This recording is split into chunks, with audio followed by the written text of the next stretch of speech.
While we're waiting to see what happens with the HEROES Act, we have yet another proposal, but don't worry, we have some good news with this proposal as it has some bipartisan support finally. This comes as 36 million Americans have filed for unemployment in these last 2 months. This one is called the Skills Renewal Act, and it would be available to any worker who lost their job due to the pandemic, according to a statement from Senator Amy Klobuchar from Minnesota. This one would basically be a $4,000 skills training tax credit for coronavirus displaced workers. Headlines are starting to fade as far as the HEROES Act that was passed last week from the House. Republicans and Democrats alike have proposed a multitude of different proposals to provide more relief for Americans from this pandemic. So the other day, a bipartisan group of senators have unveiled a plan to create a $4,000 tax credit that workers displaced by the virus could use for upskilling and training. This $4,000 tax credit proposal was introduced by Democratic senators, both who were in the Democratic primary and ran to be the Democratic nominee. Amy Klobuchar and Cory Booker teamed up with Republican senators Ben Sasse and Tim Scott to introduce the proposal. This bill would essentially give Americans who lost their jobs because of the current situation $4,000 in a fully refundable tax credit. Workers would be able to upskill and offset the cost of training programs with the $4,000 tax credit through the end of 2021. And it would include a broad array of programs such as apprenticeship and online learning programs. Klobuchar said that the bill would, quote, help Americans gain skills that will be in demand for years to come and position them to rapidly re-enter the workforce with increased earning potential as soon as businesses begin rehiring again. So as you know, we've brought up Andrew Yang several times before in other proposals, as his vision and idea for UBI, Universal Basic Income, was essentially founded and predicated based on these proposals. So in this case, jobs were already going away to automation and AI technology, according to him. Now you have the pandemic on top of this, and jobs are even in more danger today and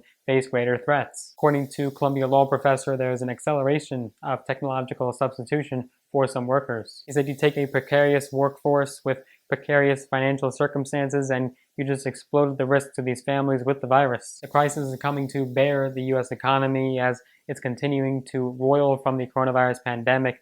The official April unemployment rate spiked to 14.7%, the highest level since the Great Depression. But this rate also understates the true economic devastation that we're seeing being inflicted all across America. And according to the Bureau of Labor Statistics, it predicts that the true level is closer to around 20%. That's unemployment, that is. Many of the 36 million people who have been displaced and out of work are low and moderate income workers. This will lead to a critical need to match new demand with a skilled supply of labor. According to Senator Sasse, he said our economy was changing rapidly before the nasty virus, and the current economic crisis is going to speed things up. He went on to say we have to make sure that Americans have the skills we need to compete. Workers who are using this bumpy time to update their skills and retrain for new jobs are going to be a big part of that comeback, and we ought to reward them for their perseverance and grit. We're going to come out of this stronger. So it does beg the question, will this proposal be included in the next relief bill, or more specifically the HEROES Act? So at this point, the proposal is brand new, it's just been released, and there's absolutely no commitment to include it in any other proposal or bill. Senate Majority Leader Mitch McConnell has said that another bill will be necessary, but that there's no rush to act, and Trump has also expressed the same amount of sentiment. But the other proposals have been so bipartisan, including things like a liability shield for businesses, as well as an extension for $600 unemployment benefits, that this bill may actually make it to the top of the proposal pile. Now, the credit can be used to offset the cost of post-secondary programs. Training can be done through apprenticeships, stackable credentials, certificate programs, and 2- and 4-year programs. Online learning would also be counted. And a companion bill in the House is also being offered up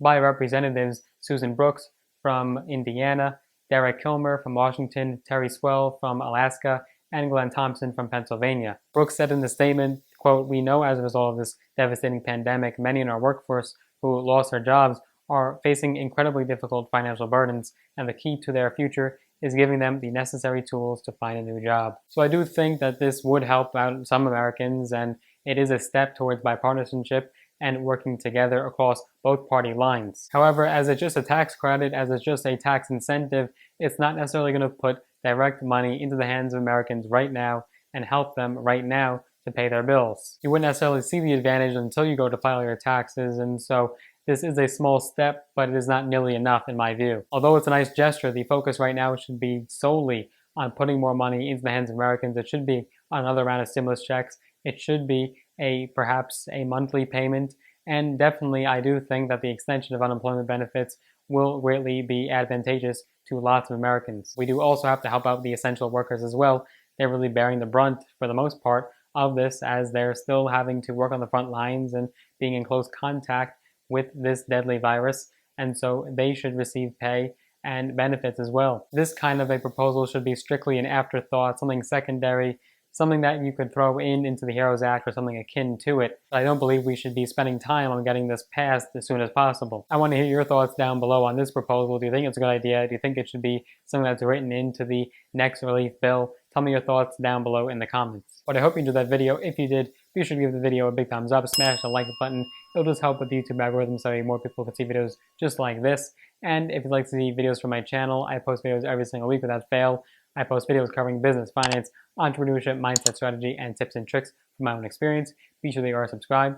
And if you'd like to be notified every single time I make a new video so you're first in line to see it before anyone else sees it, be sure that you do hit that notification bell as well so you're notified every single time I make a new video.